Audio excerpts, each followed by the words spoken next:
Namaste, Dios te bendiga, and Shalom. You know, God put us here, or we got into a verbal contract, I don't know, a spiritual contract with Him, come down here and create so God could learn more about Him or herself. And what a creation. We have brought some wonderful creations to this life, to this world, before we were even here.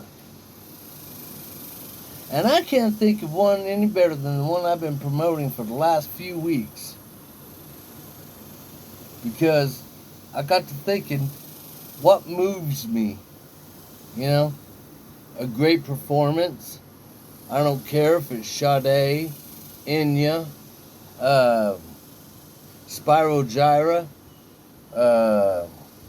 Chick Corea, you know, music kills me every time. I'm there, I'm at it, you know. But who moves me the most? Who has kind of helped shape me on and off throughout my life? And it's a band, like I said, I've been promoting, Pantera.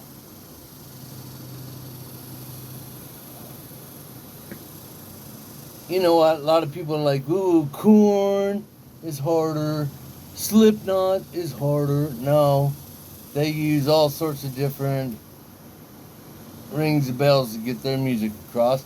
And I have nothing but respect for them. I own some of their albums, you know. I really dig Korn and Slipknot. But you ain't gonna fuck with the Godfather. And that Godfather is Pantera. Now, a lot of people will be like, well, what about Metallica? Okay, Metallica did open some doors. And they were looking like they should be the Godfather. And you would think with as many fucking diehard fans that have them up their ass that they should be called the Godfathers of metal. They're not. Now they've got metal in their name, which was brilliant. Whoever came up with that name, fucking A.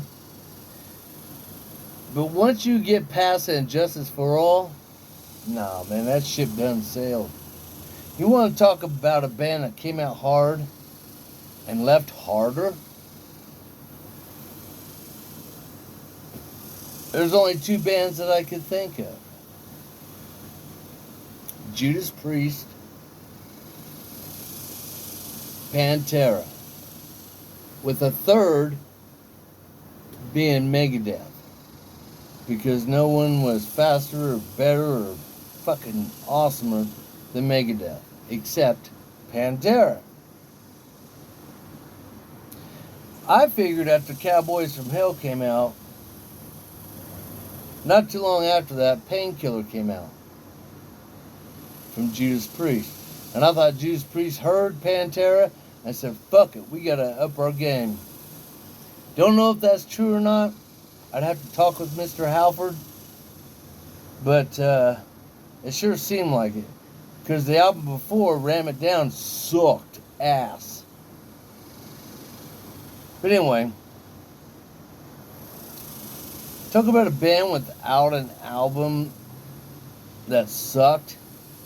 Let's talk about Pantera. To me, the closest thing to a weak album that Pantera ever put out was Reinventing the Steel. And that's only because we already knew that Phil wanted to do his side projects. He was self-involved. He was wanting to do his own shit. And it was hurting the Abbott brothers. God bless them and rest their souls. However, up until that album, oh, and by the way, I did think about that when I first bought that album when it first came out. And when I went and saw him a concert.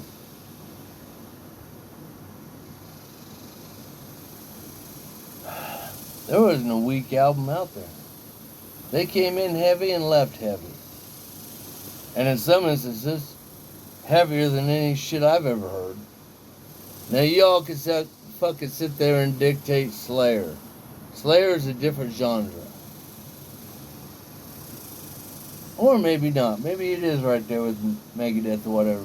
But I think Slayer probably got more noticed for the fact of their name than anything. Kind of like Metallica. Got nothing but respect for Slayer. But the hell beat on me in one of their mosh pits. It was wonderful. Great night. One of the best mosh pits I'd ever been in. And I've been in mosh pits at Cannibal Corpse, Testament, Soulfly, which changed their name to something else. But anyway, did I say Obituary? Dude, I've been in local bands out in Denver. There's some heavy fucking shit. Bands you never hear of. But the words, the lyrics, on top of the great guitar, drum, and bass work that Pantera did, just seems like a perfect fit for me. And this is all what has based my opinions on. This is just my opinion. But if you want to argue with me about Metallica, I denounce violence. However, if I give you 3 points of why Metallica ain't fucking Pantera, I'll just punch you in the mouth and go home. Because that kind of stupid doesn't deserve to keep talking. Ladies and gentlemen, if the world today, if America today especially, all the transgender, the we're here, we're queer fuckers, Antifa, and modern day communists, whatever the fuck you are, come get in a mosh pit with me. With my kind of people. Now, there are rules. You knock somebody down, you pick them back up, you wish them best of luck, and then you go right back into it. You don't swing like you're trying to fight everybody. You do that, you get removed either with a broken arm, black eye, or you're knocked the fuck out. But in a mosh pit, you get to finally, instead of all this fucking posting shit, just so the mainstream media can pick it up and fucking run with it, so America thinks that, man, we're fucked. We handle that shit. And we'll be moshing to Pantera. Especially the song Domination. That, and then following that, is what some of you will find out when we're in a mosh pit together. It's called Regular People. You know, followed up with Broken, 5 Minutes Alone maybe, I don't know. Death Rattle Shakes is a fucking beautiful, beautiful song. So get your loved ones together and let's fuck each other up, because trust me, no one leaves unless they're bruised, beaten, or bloody. We'll still look out for each other, though. And don't worry, I know CPR. I'm certified. God bless y'all. Keep shredding. Love life. Love each other. Even if sometimes, like what I've been putting out on here, is tough love. But that's what America needs now, more than ever. None of this pansy shit anymore.